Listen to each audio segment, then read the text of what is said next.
नमस्कार साथियों, स्वागत है आप सबका एक बार फिर से आपके अपने YouTube चैनल गुरुकुल एकेडमी पर। मैं वीरेंद्र सोलंकी बात कर रहा था अपने रीट मेंस लेवल 2 साइंस की।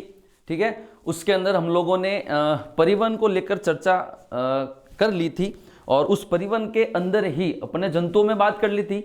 आज अपन बात करने वाले हैं पादपों में परिवहन। ठीक है ना, कि जिस प्रकार से जंतुओं में परिवहन के लिए तंत्रिका तंत्र और विभिन्न प्रकार की तंत्रिकाएं पाई जाती है, अलग स्पेशल उत्तक पाए जाते हैं, पादपों में परिवहन के लिए वो सब कुछ नहीं होता है। ठीक है ना, विशेष प्रकार का तंत्रिका तंत्र नहीं होता, कोई विशेष प्रकार के ऐसे परिवहन के उत्तक स्पेसिफाइड नहीं होते। ठीक है ना, और अलग प्रोसेसिंग नहीं होती। तो पादपों में परिवहन किस प्रकार से होता है उसको आज अपन समझने वाले हैं। ठीक है ना, देखिए होता क्या है पादपों में परिवहन। पादपों की पत्तियों में भोजन मंड के रूप में संचित रहता है। अब देखिए पादपों में परिवहन की बात करें, परिवहन का मतलब लाना और ले जाना। ठीक है ना, तो अगर बात करें तो पादपों की जो जड़ें होती है वो जल, खनिज लवण और लवणों का क्या करती है, अवशोषण करती है और उनको कहां तक लेकर जाती है, पत्तियों तक। फिर पत्तियों में सूर्य प्रकाश और क्लोरोफिल की प्रेजेंस के अंदर, ठीक है, फोटोसिंथेसिस अभिक्रिया, प्रकाश संश्लेषण अभिक्रिया के द्वारा क्या बनता है, भोजन बनता है, जो स्टार्च के रूप में या मंड के रूप में संचित रहता है। अब वो भोजन वहां बन तो गया, लेकिन उस भोजन को पौधे के विभिन्न भागों तक भी पहुंचाया जाएगा। ठीक है ना, तो ये सारा प्रोसेसिंग क्या कहलाता है, परिवहन कहलाता है। क्या कहलाता है, परिवहन। ठीक है ना, पत्तियों में निर्मित भोजन को पादप के विभिन्न अंगों तक पहुंचाना क्या है, परिवहन। ठीक है, अब परिवहन देखो दो प्रकार का, एक तो एक दिशात्मक, एक बहुदिशात्मक। ध्यान रखना परिवहन कितने प्रकार का, एक तो एक दिशात्मक, एक बहुदिशात्मक। एक दिशात्मक का मतलब जड़ों के द्वारा जल और खनिज लवण का अवशोषण होता है। ठीक है, और वो जाइलम के द्वारा पत्तियों तक पहुंचता है, तो ये एक ही दिशा में, जड़ से पत्ती। ठीक है ना, लेकिन पत्तियों के अंदर जो मंड है, जो भोजन है वो संचित है, ठीक है ना, वो पौधे के विभिन्न भागों तक, अलग अलग जगहों तक पहुंचता है, ये बहुदिशात्मक हो गया। ठीक है ना, तो एक दिशात्मक देखिए जल व खनिज लवणों का परिवहन किसके द्वारा, जाइलम के द्वारा, जड़ से तने की ओर। दिशा पूछ ले तो जड़ से तने की ओर। ठीक है, फिर देखिए बहुदिशात्मक, पोषक तत्वों का विभिन्न अंगों में परिवहन किसके द्वारा होगा रे, फ्लोएम के द्वारा। अपन जब उत्तक पढ़ रहे थे तो वहां पर अपन ने पढ़ा था, ठीक है ना, विभज्योतक वगैरह, संयोजी उत्तक, फ्लोएम वगैरह। ठीक है, तो ये जटिल उत्तकों में आते हैं। किस में आते हैं, जटिल उत्तकों में। कौन, ये जाइलम और फ्लोएम। ठीक है, इसकी दिशा क्या होती है, पत्तियों से पौधे के विभिन्न भागों की ओर। फिर देखिए परिवहन, अगर पादपों में कम दूरी तक ही परिवहन है, कम दूरी का मतलब क्या होगा रे, या तो अंतरकोशिकीय स्थान या दो कोशिकाओं के बीच में, या तो अंतरकोशिकीय स्थान, कोशिका के अंदर ही परिवहन, या दो कोशिकाओं के बीच में कम दूरी तक अगर परिवहन है तो वो किसके द्वारा होगा, विसरण के द्वारा होगा। किसके द्वारा होगा, विसरण के द्वारा होगा। ठीक है ना, जैसे मान लो कोई पोषक पदार्थ है, इस कोशिका से इस कोशिका में लेकर जाना है। ठीक है ना, तो अब होता क्या है कि इनके अंदर कोई तंत्रिका तंत्र, कोई नलिकाएं तो नहीं होती, तो ये पादप की कोशिकाएं क्या करती है, जल की मात्रा में परिवर्तन करके या तो फैलती है या सिकुड़ती है। ठीक है ना, तो इस फैलने या सिकुड़ने की वजह से ये जो पोषक तत्व हैं ये एक कोशिका से दूसरी कोशिका में ट्रांसफर किए जाते हैं। इस प्रकार से ये मतलब जो विसरण की प्रोसेसिंग होती है, ठीक है ना, वो इस प्रकार से होती है। यानी कम दूरी तक अगर पादपों में परिवहन है तो वो किसके द्वारा होगा, विसरण के द्वारा। और इस विसरण की प्रोसेसिंग के अंदर जो पादप कोशिकाएं हैं वो जल की मात्रा में परिवर्तन करके या तो सिकुड़ती है या फैलती है। अभी कैसे सिकुड़ती है, कैसे फैलती है, वो अपन अभी पढ़ेंगे परासरण के अंदर। अधिक दूरी तक है तो जटिल उत्तकों के द्वारा, अभी पढ़ा था। जाइलम क्या करता है, जड़ से ठेठ पत्ती तक। ठीक है, फ्लोएम क्या करता है, पत्ती से विभिन्न अंगों तक। ठीक है, तो अधिक दूरी के लिए क्या होगा, जटिल उत्तकों द्वारा। ठीक है, फिर देखिए ना विसरण क्या है।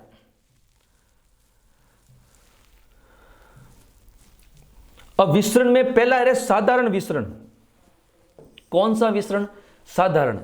एक होता है सुसाध्य विसरण और एक होता है सक्रिय विसरण। तीन होते हैं। ठीक है, पहले ये दो पढ़ते हैं। साधारण विसरण ऊर्जा का व्यय नहीं होता, ऊर्जा का व्यय यहां पे भी नहीं होता। ऊर्जा का व्यय किस रूप में? एटीपी के रूप में। किस रूप में? एटीपी के रूप में। तो ध्यान रखना यहां पर और यहां पर दोनों के अंदर ऊर्जा का व्यय नहीं होता है, ठीक है ना। अब इन दोनों में अंतर क्या है? ठीक है, तो इसके अंदर तो क्या है कि अंतर कोशिकीय स्थान या दो कोशिकाओं के मध्य गति, ठीक है। लेकिन यहां पर क्या होता है कि जो बड़े अणु होते हैं, देखिए यहां पर तो जो छोटे छोटे अणु हैं वो आराम से एक कोशिका से दूसरी कोशिका में चले जाएंगे, लेकिन जो बड़े अणु हैं या जलरागी पदार्थ, जलरागी का मतलब जो जल से स्नेह करते हैं या जो जल की ओर आकर्षित होते हैं, ठीक है, उनके विसरण में उपयोगी कैसे उपयोगी? प्रोटीन की मदद से। प्रोटीन की मदद से यहां पर नॉर्मली कोशिका के फैलने से या सिकुड़ने से आराम से ये छोटे अणु चले जाएंगे, लेकिन यहां पर बड़े अणु और जलरागी जो पदार्थ हैं वो क्या करते हैं? प्रोटीन की मदद से जाते हैं। ये दोनों में डिफरेंस है, ऊर्जा का व्यय दोनों में नहीं होता, ठीक है। ताप व दाब बढ़ाने पर विसरण की दर बढ़ती है, ध्यान रखना। सीधा ऑप्शन में आ जाएगा कि ताप बढ़ाने पर विसरण घटता है, कम होता है, समानुपाती होता है, ठीक है, या व्युत्क्रमानुपाती, इस प्रकार से। तो ध्यान रखना ताप और दाब बढ़ाने पर विसरण बढ़ता है। विसरण उच्च सांद्रता से निम्न सांद्रता, अभी आगे आएगा परासरण, उच्च से निम्न। तो यह ध्यान रखना विसरण क्या होता है? विसरण होता है उच्च सांद्रता से निम्न सांद्रता, परासरण आएगा निम्न से उच्च, ठीक है। तो विसरण को ध्यान रखना उच्च सांद्रता से निम्न सांद्रता, विसरण उच्च सांद्रता से निम्न सांद्रता, ठीक है। जलरागी पदार्थ का विसरण कठिनाई से होता है। अगर साधारण विसरण है तो जलरागी पदार्थ का विसरण नहीं होगा, तो उसमें कौन काम आएगा? उसमें काम आएगा कुछ स्पेसिफाइड प्रोटीन, कुछ स्पेसिफाइड प्रोटीन। देखिए सुसाध्य विसरण बड़े अणु तथा जलरागी पदार्थों के विसरण में उपयोगी, किसकी मदद से? रे प्रोटीन। प्रोटीन में भी कौन है? पोरीन है। नाम क्या है इसका? पोरीन। प्रोटीन के अंदर भी कौन सा प्रोटीन है? पोरीन, ठीक है। यहां पर भी एटीपी का व्यय नहीं होता। सुसाध्य विसरण की 3 विधियां होती है। सुसाध्य विसरण की 3 विधियां होती है, uniport, symport, antiport. Uniport, symport, antiport, ठीक है। देखिए यूनिपोर्ट क्या है? यूनी का मतलब यूनिक, यूनिक का मतलब एक आदमी अकेला, यूनिक अपन बोल रहे ये यूनिक पर्सन है, यानी इसका जैसा कोई नहीं है। यूनिपोर्ट के अंदर हर अणु, जितने भी जो बड़े अणु हैं, जो जलरागी पदार्थ हैं, वो बड़े अणु अकेले या स्वतंत्र रूप से कोशिका की झिल्ली को पार करके दूसरी कोशिका में जाते हैं। इसको क्या कहते हैं? Uniport, unique. सिमपोर्ट, सिम का मतलब है समान, यानी जितने भी अणु हैं एक समान दिशा में चलकर झिल्ली को पार करते हैं। एंटी, एंटी का मतलब है विपरीत, एंटी का मतलब विपरीत। तो जितने भी अणु हैं वो विपरीत दिशाओं में चलकर कोशिका झिल्ली को पार करते हैं। तो यूनिपोर्ट एक अकेला, सिमपोर्ट सभी एक दिशा में, एंटीपोर्ट विपरीत दिशा में, ठीक है। ये सुसाध्य विसरण की 3 विधियां हैं। सीधा नाम ही पूछ ले, निम्न में से सुसाध्य विसरण की विधि नहीं है, ठीक है ना। तो ये ध्यान रखना, यूनिपोर्ट, सिमपोर्ट, एंटीपोर्ट, दोनों के अंदर एटीपी का व्यय नहीं होता। अंतर क्या है कि ये तो अंतर कोशिकीय स्थान या दो कोशिकाओं के मध्य होता है, लेकिन यहां पर बड़े अणु और जो जलरागी पदार्थ है उनका विसरण स्पेसिफाइड प्रोटीन की मदद से होता है, ठीक है। फिर देखिए सक्रिय परिवहन है। अब ये जो विसरण है ना,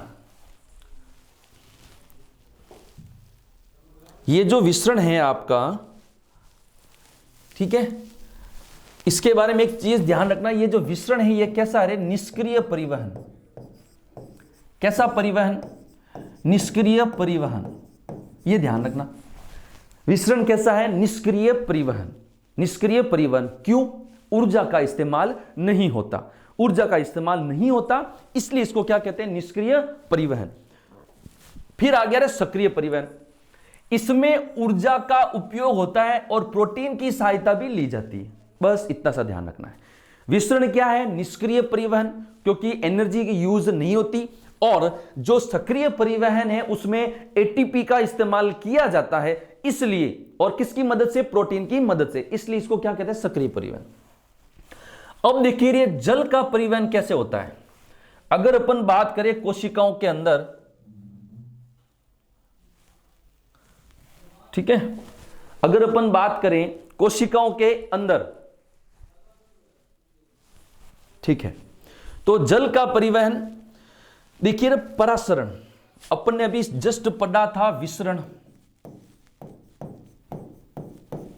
ठीक है। विसरण क्या था? उच्च सांद्रता से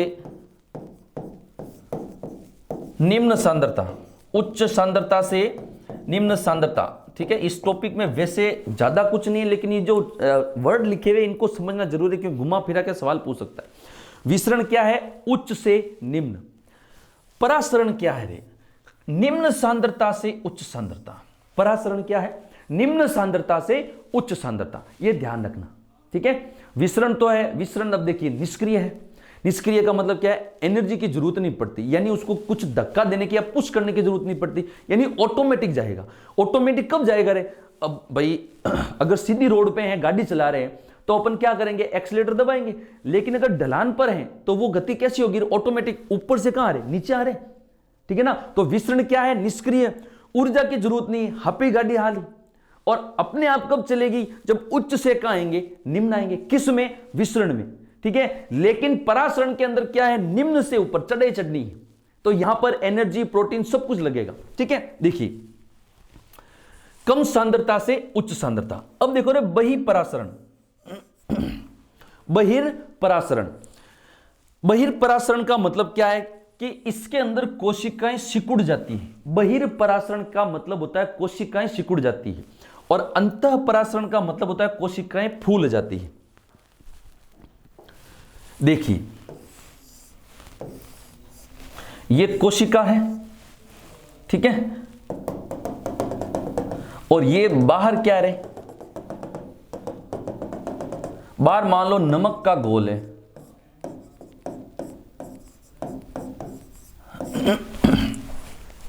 तो इस कंडीशन के अंदर भाई कोशिका के अंदर भी साल्ट होते हैं कि नहीं होते? होते हैं ना, ठीक है। तो ये नमक के घोल के अंदर जब कोशिका को रखते हैं, तो इसके अंदर का जो भी मैटर है वो कहां आ जाता है? बाहर आ जाता है। बाहर आ जाता है तो कोशिका क्या होती है? सिकुड़ जाती है। कोशिका क्या होती है? सिकुड़ जाती है, यानी कोशिका के अंदर का द्रव बाहर आ जाता है। इसको ही क्या कहते हैं? बहिर्परासरण। क्या कहते हैं? बहिर्परासरण। कोशिका के अंदर का जो मामला है वो बाहर आ जाएगा, वो क्या कहलाएगा रे? बहिर्परासरण। क्या कहलाएगा? बहिर्परासरण। ध्यान रखना। लेकिन अगर अपन बात करें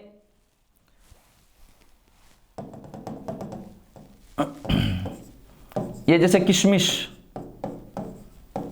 ठीक है, ये बाहर हो गया जल, ठीक है। अब क्या होगा? ये जल इस कोशिका के अंदर आ जाएगा। क्या आ जाएगा? अंदर। जब अंदर आएगा बाहर का, तो इसको कहेंगे रे अंतःपरासरण। अंतःपरासरण, ठीक है। तो चलिए देखते हैं आगे, चलिए, ठीक है ना। तो ध्यान रखना, परासरण क्या है? कम सांद्रता से उच्च सांद्रता की ओर विलयन का जाना क्या कहलाता है? परासरण कहलाता है। बहिर्परासरण, अंदर का मामला बाहर चला जाएगा तो कोशिका सिकुड़ जाएगी। अंतःपरासरण, बाहर का मामला अंदर आ जाएगा, कोशिकाएं फैल जाएगी, ठीक है। जैसे किशमिश का उदाहरण। अब देखिए आप लोग,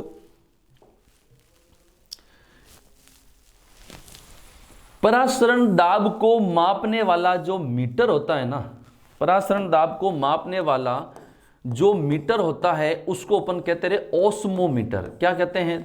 ओस्मोमीटर। ध्यान रखना, क्या कहते हैं? ओस्मोमीटर, ठीक है। तो परासरण क्या हो गया? कम सांद्रता से उच्च सांद्रता, कम सांद्रता से उच्च सांद्रता, ठीक है। जहां कम है वहां से ये उच्च की ओर जाएगा, ठीक है। अब देखिए, समपरासरी विलयन। समपरासरी विलयन, एक है अति परासरी और एक है अल्प परासरी। सम का मतलब समान, अति का मतलब अधिक, अल्प का मतलब कम। तो ये क्या है? देखो, समपरासरी, बाह्य द्रव की सांद्रता कोशिका द्रव के बराबर। बाह्य द्रव की सांद्रता कोशिका द्रव के बराबर। ये कोशिका है, ठीक है। तो इसकी सांद्रता, इसकी कॉन्सेंट्रेशन और कोशिका के अंदर जो लिक्विड है उसकी कॉन्सेंट्रेशन अगर दोनों बराबर हो जाए, बाहर वाली प्लस अंदर वाली दोनों बराबर, तो समपराशरी विलयन, ठीक है, समपराशरी विलयन। या ऐसा पूछ सकते हैं कि जब बाह्य विलयन और कोशिका के अंदर के विलयन के दोनों का परासरण दाब अगर इक्वल हो जाए तो वो विलयन कैसा होगा, तो समपराशरी। कैसा होगा, समपराशरी, ठीक है। या तो सांद्रता बोल के पूछ लेगा या परासरण दाब पूछ लेगा। अगर दोनों की सांद्रता बराबर तो भी समपराशरी, अगर दोनों विलयनों का जो परासरण दाब है वो बराबर तो भी समपराशरी, ठीक है। चलिए फिर अतिपराशरी, जो बाहर वाला विलयन है उसकी सांद्रता अधिक और कोशिका के अंदर कम, यानी बाहर वाले का परासरण दाब अधिक, अंदर वाले का कम, ठीक है, वो क्या हो गया, अति। और अगर अल्प की बात करें तो बाहर वाले का परासरण दाब कम, कोशिका के अंदर ज्यादा, यानी बाहर वाले की सांद्रता कम और अंदर वाले की सांद्रता ज्यादा, ठीक है। ये तीन चीजें रे, समपराशरी विलयन, अतिपराशरी विलयन, अल्पपराशरी विलयन। देखो ये कोशिका, ठीक है, ये दूसरा मैटर, ये कोशिका,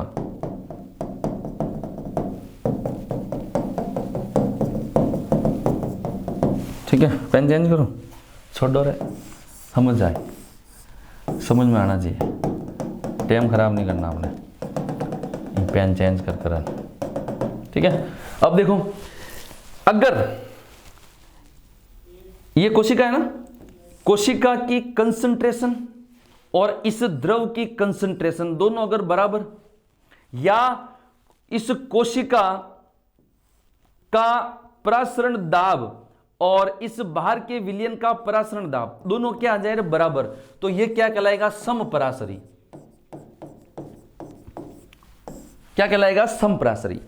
कोशिका के अंदर की सांद्रता और इस बाहर के द्रव की सांद्रता अगर बराबर आ जाए, C1 और C2, तो भी समपराशरी। अगर दोनों का परासरण दाब बराबर आ जाए तो भी समपराशरी, परासरण दाब, ठीक है।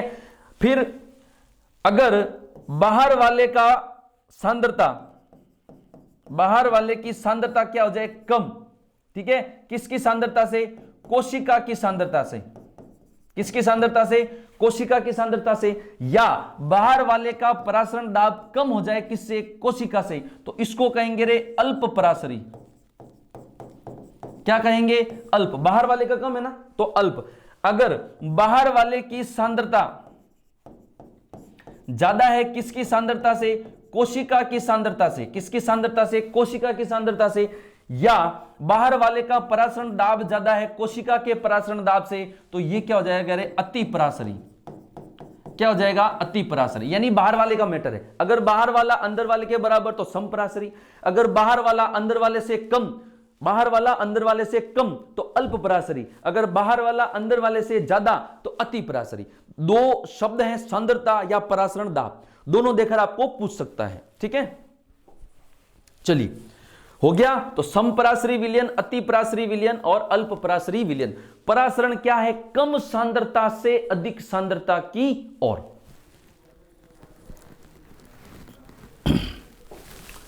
ठीक है,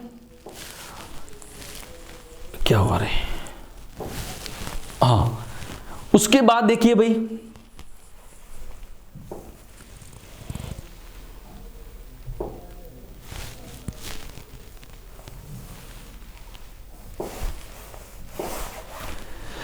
चलिए अब देख रही, एक है जीव द्रव्य कुंचन विकुंचन, जीव द्रव्य विकुंचन, एक है जीव द्रव्य कुंचन, जीव द्रव्य विकुंचन, जीव द्रव्य कुंचन। कुछ नहीं है, देखिए अभी तक अपन ने जो पढ़ा वही चीज है।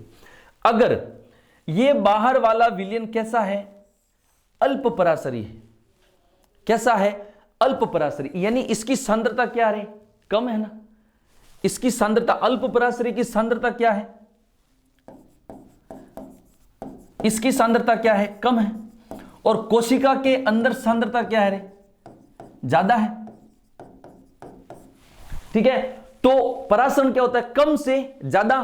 तो ये जो विलयन है कोशिका के अंदर प्रवेश कर जाएगा और कोशिका फूल जाएगी, कोशिका फूल जाएगी। समझ में आ गई चीज। अगर कोशिका किसी अल्प पराशरी विलयन में रखी है तो कोशिका फूल जाती है। इस प्रोसेस को जीव द्रव्य विकुंचन कहते हैं। समझ में आ गई। अल्प पराशरी यानी सांद्रता कम, ऑब्वियस की बात है कि ये क्या होगा, इसकी सांद्रता ज्यादा होगी, तो ये कम सांद्रता से उच्च सांद्रता की ओर ये विलयन जाएगा, कोशिका के अंदर जाएगा, कोशिका फूल जाएगी। तो जीव द्रव्य विकुंचन। ठीक है।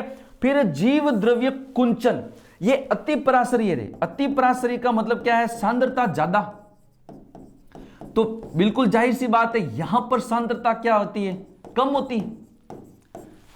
तो परासरण क्या है, कम से ज्यादा। तो इस बार कोशिका से द्रव निकलकर कहां आएगा, विलयन के अंदर आएगा, तो कोशिका सिकुड़ जाएगी। सिकुड़ जाएगी तो जीव द्रव्य कुंचन, विकुंचन फूल जाएगी, कुंचन सिकुड़ जाएगी। विकुंचन में 4 वर्ड नहीं तो फूल जाएगी, कुंचन में 3 नहीं जाए सिकुड़ जाए। ठीक है ना। तो जीव द्रव्य विकुंचन अगर पूछे तो अगर किसी कोशिका को अल्प पराशरी विलयन में रखा जाए तो वह फैल जाएगी या फूल जाएगी, जिसको कहते हैं जीव द्रव्य विकुंचन। अगर किसी कोशिका को अति पराशरी विलयन में रखा जाए, ठीक है, तो कोशिका सिकुड़ जाती है, इसको कहते हैं जीव द्रव्य कुंचन। ठीक है। उसके बाद देखिए अंतः शोषण।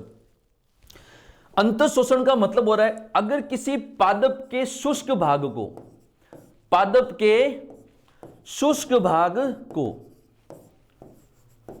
अगर जल के अंदर रख दिया जाए, ठीक है, तो वो जल का क्या करेगा रे, अवशोषण करेगा। भाई जाहिर सी बात है, बारिश के अंदर दरवाजे मुश्किल से लगते हैं, बारिश के अंदर दरवाजे मुश्किल से लगते हैं। ठीक है, सही सेट नहीं होते, ठीक है, फूल जाते हैं अगर, और या फिर मान लो गीली लकड़ी से अगर दरवाजे बनाते हैं तो बाद में उनकी सेटिंग खराब हो जाती है। ठीक है ना। तो होता क्या है, अब दरवाजे क्या है, लकड़ी के हैं, तो पादप का क्या है, शुष्क भाग। बारिश के मौसम में वातावरण में क्या होती है, नमी होती है, तो उस नमी को वो क्या करते हैं, अब्जॉर्ब करते हैं, अंतःशोषित करते हैं, अंतःशोषित करके फूल जाते हैं। समझ में आ गया। तो इस चीज को क्या कहते हैं, अंतः शोषण।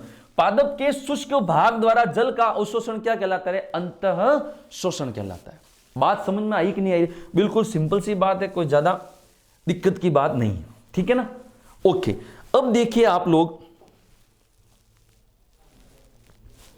मूल दाब क्या होता है, देखो मूल दाब, मूल कोशिकाओं द्वारा, जड़ों की कोशिकाओं द्वारा जल अवशोषण करके, कौन करेगी, जड़ों की कोशिकाएं करेगी, जाइलम वाहिकाओं पर लगाया गया दाब। भाई एक सीधी सी बात है, ये पौधा है, ये इसकी जड़ें हैं, ये जड़ें क्या करेगी, जल का अवशोषण करेगी। अब जल का अवशोषण करेगी, आगे ले जाएगा कौन, कौन सा उत्तक ले जाएगा, जाइलम ले जाएगा ना। तो मूल कोशिका, जो मूल कोशिकाएं होती है, उनके द्वारा जल का अवशोषण किया जाएगा, और वो दाब किस पे डालेगी, जाइलम पे डालेगी। ठीक है, कि भाई इसको आगे लेकर जा, इसको क्या कहते हैं, मूल दाब। क्या कहते हैं, मूल दाब। ये जो है रात्रि में अधिक प्रभावी है, रात्रि में मूल दाब अधिक लगता है, रात्रि में मूल दाब अधिक लगता है। तभी तो आप लोगों को पता होगा ज्यादातर फसलों को पानी रात में दिया जाता है। दिन में क्या होता है कि तेज धूप के अंदर या अपने प्रकाश के अंदर वो पानी आधे से ज्यादा तो अवशोषित हो जाता है, तो जड़ें उनको अवशोषित कर नहीं पाती। इसलिए ऑब्वियसली बात है ना, कभी भी फसलों की सिंचाई देखना लगभग है ना रात्रि में की जाती है। क्यों कि पूरी रात बढ़िया तरीके से पेड़ पौधा पानी के अवशोषित कर लेवे और फुल फ्लैश संग्रहित कर लेवे, और उसके बाद क्या होता है कि पूरे दिन उनके पास भरपूर मात्रा में पानी है, तो पूरे दिन क्या करेंगे, प्रकाश संश्लेषण करेंगे। समझ में आ गया ना चीज। तो रात्रि में मूल दाब अधिक, यानी रात के अंदर पानी का अवशोषण क्या होता है, ज्यादा होता है।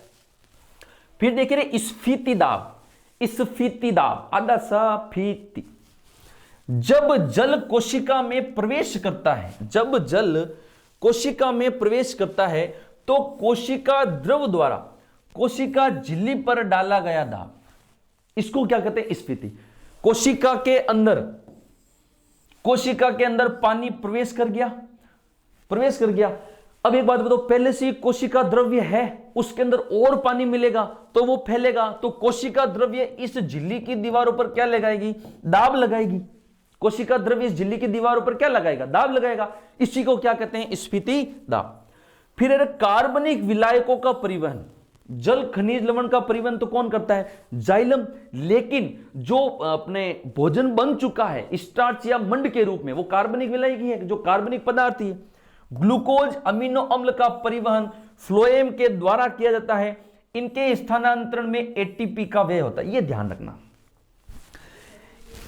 इनका परिवहन अपन ने क्या पढ़ा था, सक्रिय परिवहन। क्या पढ़ा था, सक्रिय परिवहन, ठीक है ना। तो उस सक्रिय परिवहन के अंदर क्या होता है, एटीपी का व्यय होता है। यानी पेड़ पौधों की पत्तियों से जो मंड या स्टार्च भोजन के रूप में संचित है, अगर वो पौधे के विभिन्न भागों तक जाएगा तो ये क्या होगा, सक्रिय परिवहन, ठीक है ना। और इसके अंदर एटीपी व्यय होती है। अब देखो, वाष्पोत्सर्जन किसके द्वारा होता है, रंध्रों के माध्यम से होता है, ठीक है ना। जो पत्तियों के अंदर रंध्र होते हैं, उन रंध्रों में द्वार कोशिकाएं पाई जाती है, ठीक है। उन द्वार कोशिकाओं के खुलने या बंद होने की वजह से वाष्पोत्सर्जन होता है या रुकता है, ठीक है। गर्मियों के अंदर क्या वाष्पोत्सर्जन ज्यादा होता है, कारण क्या है कि वो द्वार कोशिकाएं खुली रहती है, ठीक है। लेकिन सर्दियों में ऐसा नहीं होता, ठीक है। द्वार कोशिकाओं को खोलने तथा बंद करने के लिए उत्तरदायी कौन है, पोटेशियम। अगर मान लो पौधे के अंदर पोटेशियम तत्व की कमी हो जाती है या उसको पोषक मात्रा में ये नहीं मिलता है जितनी मात्रा में चाहिए, तो उसमें वाष्पोत्सर्जन ज्यादा होगा। और जहां पर वाष्पोत्सर्जन ज्यादा होता है उस पौधे की पत्तियां या उस इलाके के जो पौधे होते हैं उनकी पत्तियां सिकुड़ जाती है। तो ध्यान रखना कि गर्म प्रदेशों के पौधे की पत्तियां सिकुड़ जाती है या कांटों में बदल जाती है, कारण क्या है, क्योंकि वहां पे पानी की कमी होती है, वाष्पोत्सर्जन ज्यादा होता है, इसलिए कांटों में बदल जाती है। अब कांटों के अंदर रंध्र नहीं होते, तो पौधों, ये जो पौधे होते हैं वो क्या करते हैं, जल का संचय करते हैं इस प्रोसेस के द्वारा, जैसे मरुस्थलीय पादप। फिर है बिंदु स्राव, वाष्पोत्सर्जन कम और जल अवशोषण अधिक। ठंडे प्रदेशों के अंदर या फिर मान लो सर्दियों के अंदर वाष्पोत्सर्जन नहीं होगा, लेकिन पौधा पानी का अवशोषण तो उतना ही कर रहा है, ठीक है, भोजन बनाने के लिए। तो होगा क्या, वो अतिरिक्त जल, वाष्पोत्सर्जन में तो गैस के रूप में निकलता है, जल वाष्प के रूप में, लेकिन बिंदु स्राव के अंदर वो बूंदों के रूप में पत्तियों की किनारों पर आके रुक जाता है। इसको अपन क्या कहते हैं, बिंदु स्राव। कब होता है, जब वाष्पोत्सर्जन तो कम होता है लेकिन जल का अवशोषण ज्यादा होता है। ये पोटेशियम वाला ध्यान रखना भाई, ठीक है। जल बूंदों के रूप में पत्तियों के किनारों पर जमा हो जाता है, ठीक है। अब देखिए, जल के अलावा अपन गोंद प्राप्त करते हैं ना पौधों से, वो भी तो उस तने से या उसकी शाखाओं से ऐसे रिस रिस के तो बाहर आता है। ये भी क्या है, एक प्रकार का बिंदु स्रावी तो है, ठीक है ना। तो खाली जल नहीं, कुछ ऐसे पदार्थ भी बाहर निकलते हैं जो पौधे अंदर रखना नहीं चाहते, और वो कई ऐसे पदार्थ होते हैं जो अपने काम आ जाते हैं, ठीक है। तो रेजिन हो गया, गोंद का उत्सर्जन हो गया, लेटेक्स हो गया, टेनिन या कैफीन, इनका उत्सर्जन भी कैसे होता है, बिंदु स्राव के द्वारा होता है। कैसे होता है रे, बिंदु स्राव के द्वारा होता है, ठीक है भाई। तो ये आप लोगों का आज का मैटर था, ज्यादा नहीं था, ठीक है। पादपों में परिवहन, ठीक है। तो नेक्स्ट जो है वो अपन पढ़ेंगे पादपों में नियंत्रण और समन्वय, ठीक है। तो एक बार जल्दी से जल्दी इस क्लास को शेयर करें और सब्सक्राइब जरूर करें, क्योंकि काफी जने ऐसे हैं जो देख तो रहे लेकिन सब्सक्राइब नहीं करें। एक सब्सक्राइब में पैसा तो लगता नहीं है और शेयर में भी नहीं लगता, कमेंट लाइक में भी नहीं लगता, ठीक है। तो ज्यादा से ज्यादा इसको शेयर करें और ठीक है, बाकी मिलते हैं नेक्स्ट क्लास में। जय हिंद, जय भारत।